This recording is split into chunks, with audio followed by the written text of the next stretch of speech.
kesulitan.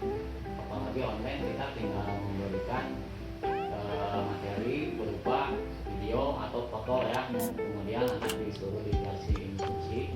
Yang jadi masalah kadang dari satu kelas misalkan 30, kadang di SD itu tidak semua ikut, tidak 100% ikut online dengan alasan karena tidak ada kuota dan sebagainya. Kemudian orang tuanya yang pada bekerja, anaknya di rumah tidak ada orang tua, jadi begitulah.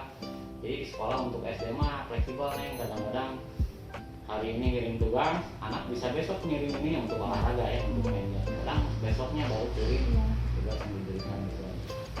Lalu, apakah materi yang disampaikan Bapak sudah tersampaikan dengan baik dan dipahami oleh siswa? Pada dasarnya karena Penjas itu materinya praktek ya, jarang saya ngasih teori-teori selama selama online. Itu bosan juga ya Pak? Iya, karena pertama dari kondisi sekarang itu anak harus banyak bergerak, jangan sampai diam di rumah tidak ada aktivitas. Nah dengan Penjas paksa anak untuk sambil berjemur, sambil berolahraga, itu kan untuk meningkatkan imun sebetulnya itu. Jadi untuk praktek tidak ada masalah karena saya itu udah ngasih contoh segampang mungkin lah gitu. Jadi penting anak bergerak, kemudian anak suruh absen dengan video sebagainya, foto.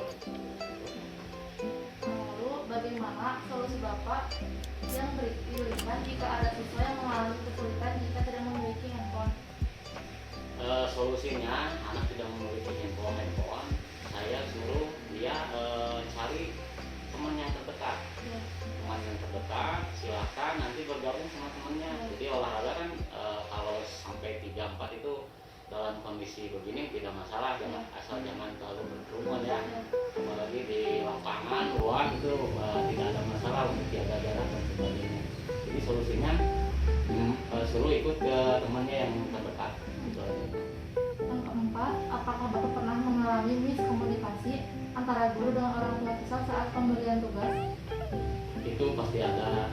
Kadang-kadang suruh ada lah pokoknya, diantaranya kami suruh melakukan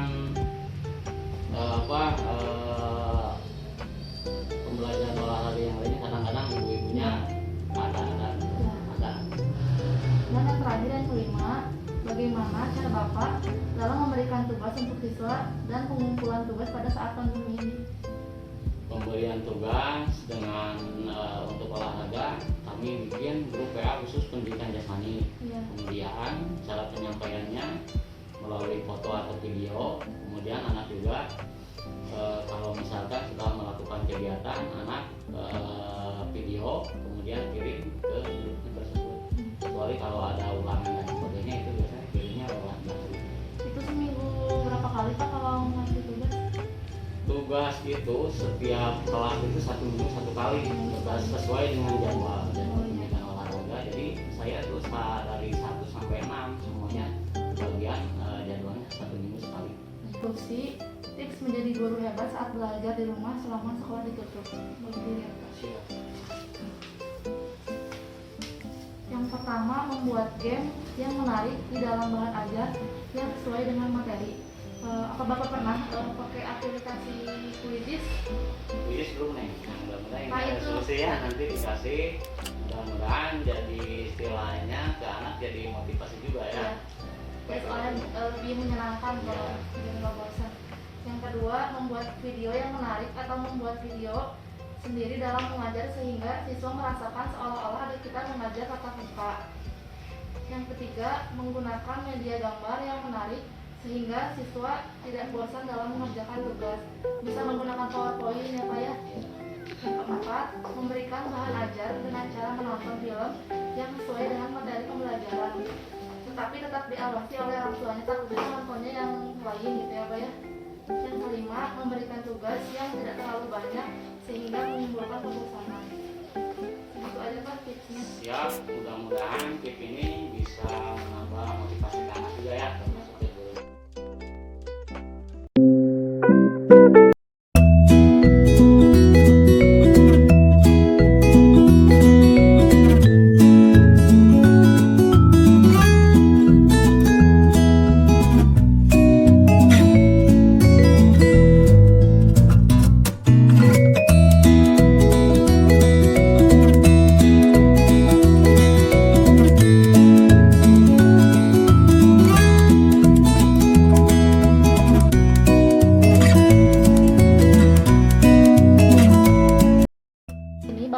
mengajar kelas berapa? Bapak sekarang mengajar di kelas 3, kebetulan sebagai wali kelas 3 di sini, dan sudah lama Bapak di sini, sudah hampir lebih dari 15 tahun. Kondisi saat ini sekolah kita sedang belajar BDR, belajar dari rumah, daring. Dan untuk murid setiap harinya mereka selalu menyiapkan handphonenya untuk belajar daring. Untuk materi-materinya sudah disiapkan dari awal karena guru-guru setiap hari satu minggu itu berkumpul untuk menyiapkan SPP dan mata pelajaran yang akan diberikan kepada siswanya. Lalu kira-kira ada berapa murid Bapak per kelasnya? Kalau Bapak di sini muridnya kelas 3 ada 22 siswa. Mulai pertanyaannya Pak ya. Ya, Yang pertama, apakah yang menjadikan kesulitan Bapak pada saat memberikan pembelajaran online kepada siswa? ya, kesulitannya tidak semua siswa mempunyai handphone, ya kan? Ini juga dari sisi lain ekonomi, siswa ada yang mampu dan tidak mampu. Jadi yang tidak mampu ini mereka biasanya datang ke sekolah untuk belajar daring di sekolah. Untuk yang mempunyai handphone, kita sudah ada schedule BDR belajar dari rumah online yang sudah disiapkan oleh wali kelas. Lalu apakah materi yang disampaikan oleh Bapak kepada siswa dapat dipahami dengan baik? Rata-rata materi kita sudah siapkan berupa buku tema, jadi mereka hanya mengikuti dari buku tema dan mengikuti pelajaran yang ada sesuai jadwal. Jadi untuk siswa alhamdulillah mereka bisa mengikuti pelajaran setiap harinya. Bagaimana solusi Bapak jika ada siswa yang mengalami kesulitan tidak memiliki handphone? Ya, untuk kesulitannya tadi sudah diberikan pertanyaannya. Mereka biasa datang ke sekolah untuk belajar di sekolah karena tidak semua kemampuan ekonomi sama. Yang kita bantu dari sekolah berupa kuota. Alhamdulillahnya sudah berjalan 1 tahun ini. Apakah Bapak pernah mengalami miskomunikasi antara guru dengan orang tua siswa saat kelas pelajaran? Kadang ada seperti itu, dikarenakan orang tua juga kan ada yang bekerja Ya. dan ada yang di rumah karena mereka juga mengurusi rumah tangga. Kadang juga untuk tugas dan materi telat, rata-rata banyak yang telat, tapi ya dikejar dari menyesuaikan waktu yang ada dari guru dan oleh orang tua. Tapi ada guru orang tua yang cuek gitu Pak? Pernah? Alhamdulillah untuk saat ini tidak ada, karena mereka sadar lah, karena mereka juga butuh ilmu Ya. dan guru pun harus bertanggung jawab muridnya untuk bisa mengikuti pelajaran sehari-hari. Dan terakhir, bagaimana cara Bapak dalam memberikan tugas untuk siswa dan pengumpulan tugas pada pendamping? Ya, kalau untuk tugas sehari-hari siswa, kita seperti biasa membuat dokumen lalu dikirimkan kepada siswa tersebut berupa PDF, dan tugas ulangan itu biasanya diwajibkan itu setiap 2 minggu sekali, bisa berupa online, bisa berupa orang tua datang ke sekolah. Saya mempunyai tips menjadi guru hebat saat belajar di rumah selama sekolah ditutup. Boleh dilihat Pak. Yang pertama, ada membuat game yang menarik di dalam bahan ajar sesuai dengan materi. Apakah Bapak pernah menggunakan aplikasi Quizizz? Oh, sering. Quizizz. Oh, sering, Ya, Pak. Quizizz. Jadi nanti kita buat dulu linknya, Ya. lalu kirim ke orang tua siswa, biasanya mereka membuka lalu yang melihat itu anak-anaknya gitu. Dari sistem Quizizz itu. Ya. Gitu. Yang kedua, membuat video yang menarik atau membuat video kita sendiri dalam mengajar sehingga siswa merasakan seolah-olah ada kita mengajar tetap muka.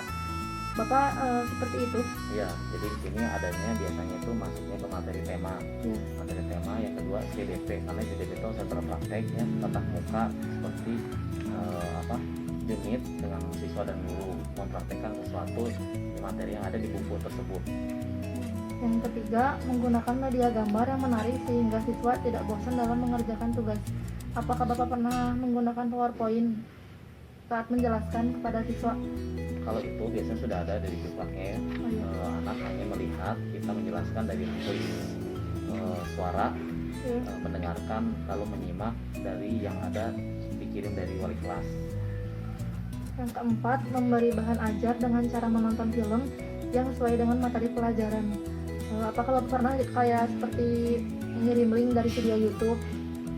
Itu bukan ini lagi, itu sering. Oh, sering. Karena apa? Setiap tema itu kan ada PB1, ada linknya video. Mereka Iya. biasa melihat dulu pembelajaran satu tentang apa, misalnya ciri-ciri makhluk hidup. Mereka lihat dulu videonya sampai 5 menit, lalu di situ mereka edukasi belajar yang ada guru dikirimkan tentang materi tema tersebut. Lalu yang terakhir, memberikan tugas yang tidak terlalu banyak sehingga menimbulkan kebosanan. Selama seminggu sekali Bapak memberi tugas. Kalau untuk tugas karena ini daring ya, tidak diperkenankan guru untuk memberikan tugas sebanyak-banyaknya karena kan juga situasinya tidak baik. Untuk tugas itu mereka hanya literasi membaca tentang pelajaran yang ada di buku tema.